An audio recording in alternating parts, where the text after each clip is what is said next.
मैं लेडीज़ इस टाइम बंद करवाउण आया इन्हां कोल जनाब उत्थे लेडीज़ थाने मुहर जी बैठी है जनाब उन्हें कहा जी 1000 रुपया दिओ फीस दिओ या 2000 दिओ फिर रखनी नहीं रख देना असीं बंद नहीं करनी।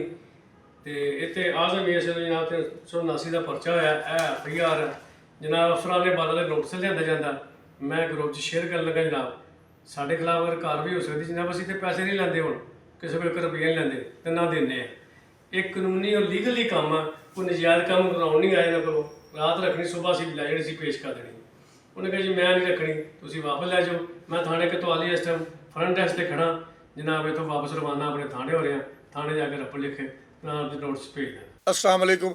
अच्छा जी थाना वूमैन की एक वीडियो वायरल हुई है जिहदे विच थाना सिविल लाइन का एक ASI ਉੱਥੇ ਦੀ ਮੁਹੱਰਰ ਕੋ ਜਾਂਦਾ ਵਾ ਯਾਨੀ ਕਿ ਮੁੰਸ਼ੀ ਕੋਲ ਕਿ ਇਹ ਸਾਡੀ ਮੁਲਜ਼ਮਾ ਹੈਗੀ ਆ ਚੋਰੀ ਦੇ ਮੁਕੱਦਮੇ ਦੀ ਇਹਨੂੰ ਆਪਣੇ ਹਵਾਲਾਤ ਦੇ ਵਿੱਚ ਰੱਖ ਲਓ। ਉਹ ਬੀਬੀ ਫਰਮਾਂਦੀ ਆ ਕਿ ਭਾਈ ਸਾਹਿਬ ਖਰਚਾ ਜੇ ਖਰਚਾ ਨਹੀਂ ਦੇਣਾ ਤੇ ਅਸੀਂ ਤੁਹਾਡੀ ਮੁਲਜ਼ਮਾ ਥਾਣੇ ਦੇ ਵਿੱਚ ਨਹੀਂ ਰੱਖਣੀ। ਉਹ ਸਾਹਿਬ ਅੱਗੋਂ ਫਰਮਾਉਂਦੇ ਨੇ ਕਿ ਮੈਡਮ RPO ਫੈਸਲਾਬਾਦ ਸੁਹੇਲ ਅਖਤਰ ਸੁਖੇਰਾ ਨੇ ਇੰਨੀ ਸਖਤੀ ਕੀਤੀ ਹੈ ਰਿਸ਼ਵਤ ਲੈਣ ਤੇ ਅਸੀਂ ਕਿਸੇ ਕੋਲ ਆਨਾ ਦਵਾਨੀ ਹੁਣ ਨਹੀਂ ਲੈਂਦੇ। ਉਹ ਕਹਿੰਦੀ ਆ ਤੁਹਾਡੇ ਤੇ ਸਖਤੀ ਕੀਤੀ ਹੋਣੀ ਹੈ ਸਾਡੇ ਤੇ ਨਹੀਂ ਸਾਡੇ ਜਿਹੜੇ ਅਫਸਰ ਆ ਨਾ ਉਹਨਾਂ ਨੇ ਸਾਨੂੰ ਖੁੱਲੀਆਂ ਛੁੱਟੀਆਂ ਦਿੱਤੀਆਂ ਵਾ ਤੁਸੀਂ ਜੋ ਮਰਜ਼ੀ ਕਰੋ। ਕੱਲ੍ਹ ਵੀ ਅਸੀਂ ਇੱਕ ਵਿਲਾਗ ਕੀਤਾ ਸੀ ਜਿੱਥੇ ਸਬ ਇੰਸਪੈਕਟਰ ਵਿਕਾਸ ਨੇ ਜਨਾਬ ਥਬੰਟੂ ਲੈ ਲਏ ਸੀ 1.5 ਲੱਖ ਨਾਲੇ ਉਸ ਬੰਦੇ ਨੂੰ ਮਾਰਿਆ ਕੁੱਟਿਆ ਸੀਗਾ।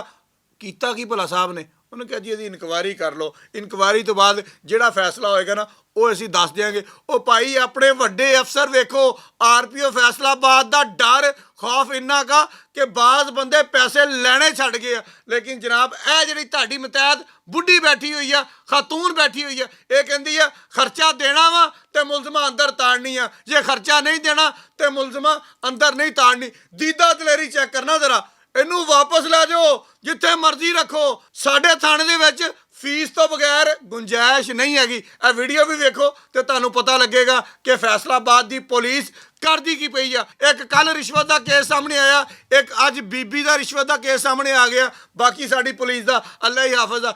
ਐਂਡ ਦੇ ਉੱਪਰ ਸੁਹੇਲ ਅਖਤਰ ਸੁਖੇਰਾ ਸਾਹਿਬ ਨੂੰ ਇੱਕ ਦਰਖਾਸਤ ਕਰਾਂਗਾ ਕਿ ਸਰ ਇਹਨਾਂ ਰਿਸ਼ਵਤਖੋਰ ਬੰਦਿਆਂ ਨੂੰ ਔਰ ਬੀਬੀਆਂ ਨੂੰ ਤੁਸੀਂ ਆਪ ਡੀਲ ਕਰੋ। ਜਿਹੜੇ ਧੜ ਤੋਂ ਥੱਲੇ ਵਾਲੇ ਅਫਸਰ ਆ ਨਾ ਉਹਨਾਂ ਦੇ ਵੱਸ ਦਾ ਰੋਗ ਨਹੀਂ ਰਹਿ ਗਿਆ ਉਹਨਾਂ ਨੇ ਇਹਨਾਂ ਦੀ ਇਨਕੁਆਇਰੀ ਲਾਣੀ ਆ। ਇਨਕੁਆਇਰੀ ਦੇ ਵਿੱਚ ਫਿਰ ਉਹੀ ਤੁਹਾਨੂੰ ਪਤਾ ਹੀ ਹੈ ਨਾ ਖੁਦਾ ਪਹਾੜ ਨਿਕਲਾ ਚੂਹਾ। ਬਹੁਤ ਸ਼ੁਕਰੀਆ।